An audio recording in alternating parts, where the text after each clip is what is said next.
And I'm Jesse Hurlbert. Welcome to Arthropod Adventures. Season 4, Episode 4, the Little Red Banded Flyer. You say hi, Jude? Hi. Hi, that's Jude, the littlest explorer, adventurer. Today's arthropod can be found fluttering in wooded areas, and when laying her eggs, you'll possibly see her near a sumac tree. Can you guess what it is? Go ahead, Jude. Jude, can you guess what it is? Calabasas.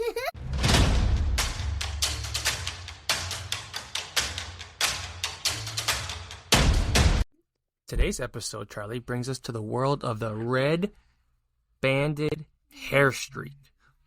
And it's a butterfly that I saw for the first time this past summer at camp. And it's always kind of crazy to me that we could still find animals out there, arthropods or whatnot, that we have never seen before. Sally Crofts.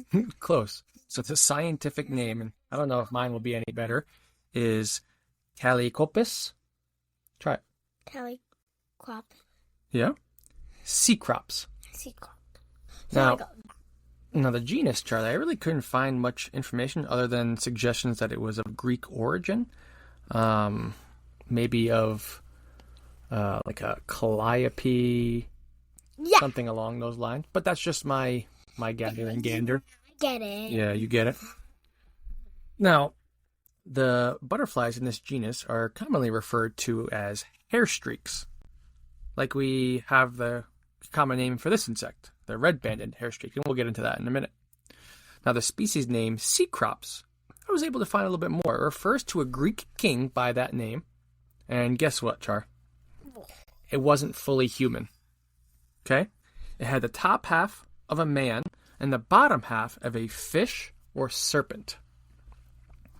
Now, I know you're going to actually learn this next year in second grade, but in the Greek city-state of Athens, mythologically, was founded by this king. And it's a pretty important city-state that you'll learn about, and I know that your curriculum in second grade, kids learn about Sparta and Athens. Yeah.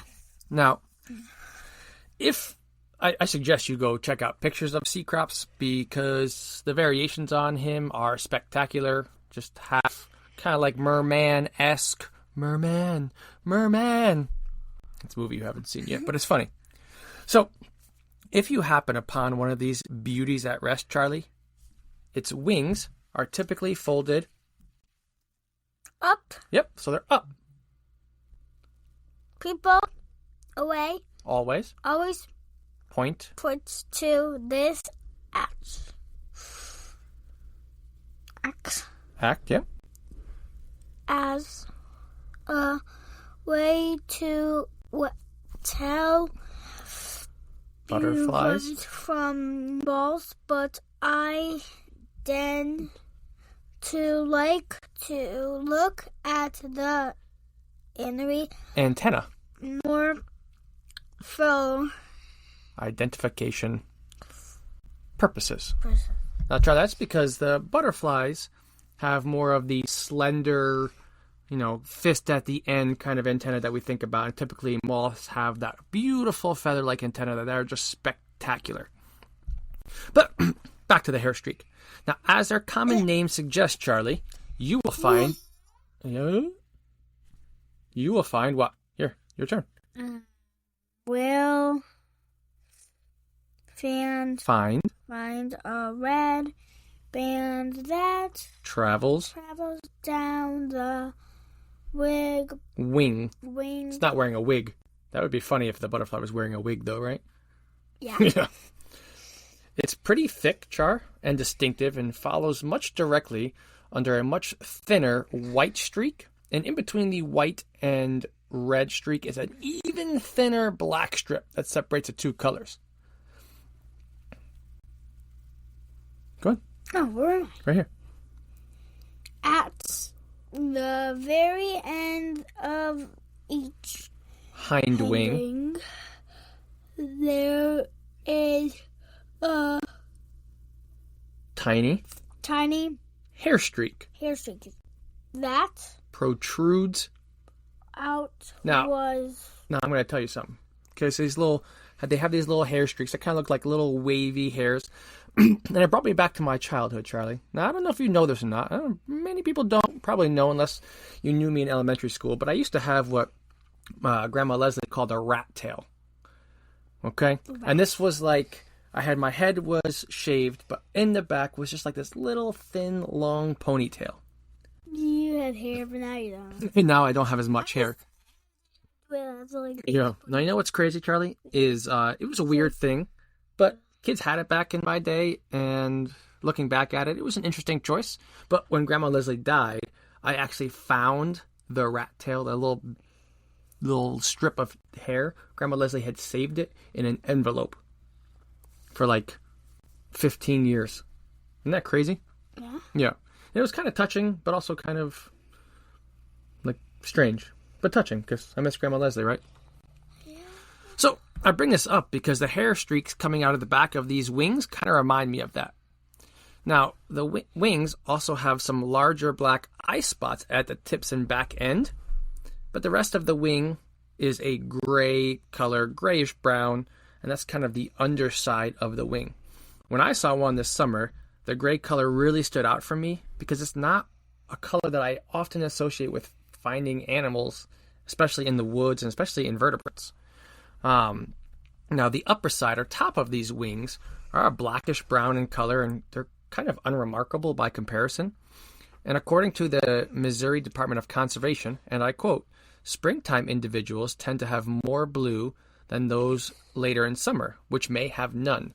That refers, end quote, and that refers to the females. And the females kind of have like this iridescent blue marking on the back of that wing.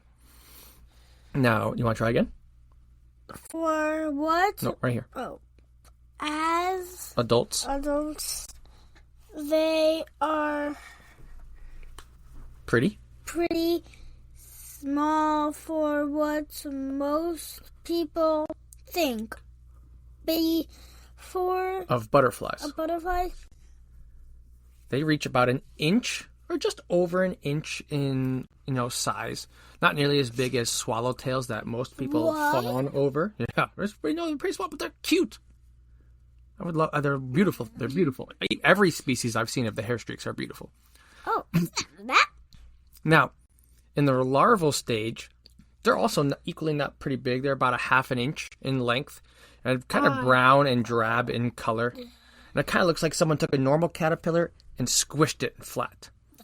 Because they're not as thin or narrow as you typically think of. Their bodies kind of flare out at the end with these curved shapes, looking almost like half circles. That's cool. No, at first I thought it was kind of boring, but I agree. It is kind of cool. And it looks like a caterpillar kind of draped a brown sheet over it to like be a ghost. And then inside each one of these, like Gustavo the Ghost. If you've never read Gustavo the Ghost, you got to check it out. That's a great book, right? Yeah, I used to love that one. And there are the spherical markings are very prominent, and you could see the dark dots. And if you're unfamiliar, the spiracles are the holes in the body of many creatures that allow oxygen to reach inside. Because they don't have lungs like you and I do, right? Oh, no. No. Good. All right, you ready? In their pull-up. Pupil. Stage. They are high. Hairy. Almost peanut shape. Right? So it kind of looks like a peanut or like this weird orby thing. And they're a mottled brown in color. And you get little flecks of hair out there. Mm-hmm. That's weird. Now, depending on where you are, there could be many broods in a single year. And apparently in warmer climates like Florida, you can find them all year long. But in colder climates like up here, you'll find the last brood will overwinter, not as adults. And then when spring picks back up, they will metamorphosize. Now, after mating with the male, the female will lay her eggs in leaf litter near the caterpillar host plant. Now, this kind of threw me for a loop, Char, okay? Walk around this. I'm so used to caterpillars, like the monarch, laying their eggs on milkweed, and then the eggs hatching, and then the caterpillars eating the milkweed and eating the live plant. But this one's a little different, okay? So the eggs are laid in the leaf litter on the ground near its host plant, typically like a sumac, okay? And the caterpillars actually eat the dead leaves and are great decomposers down there, eating away at the dead leaves on the ground. And it just goes to show that there can be so much variety in just in animals, right? Yeah. Yeah. Now, they also have this really cool self-defense mechanism, okay?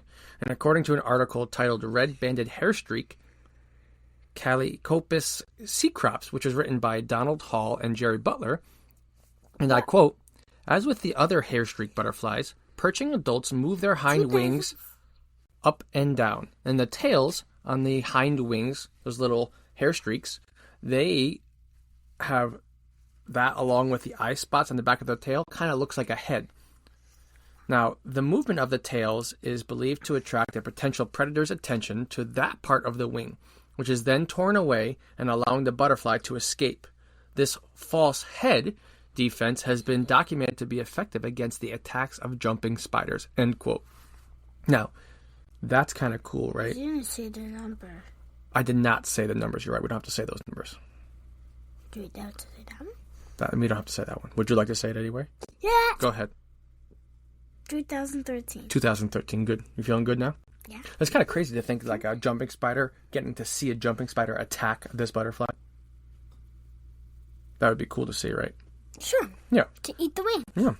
Now, it's a truly beautiful and special butterfly that we were happy to bring to you today. So ready, Char? You're going to end us out here. So next Go ahead. time you think you see a gray spot Flying flying by on your wicked on your wicked. It doesn't even have the same letters. Walk wug, do yourself yourself a favor. and Follow the butterfly. You will not be disappointed. Jesse Herbert. That's my name.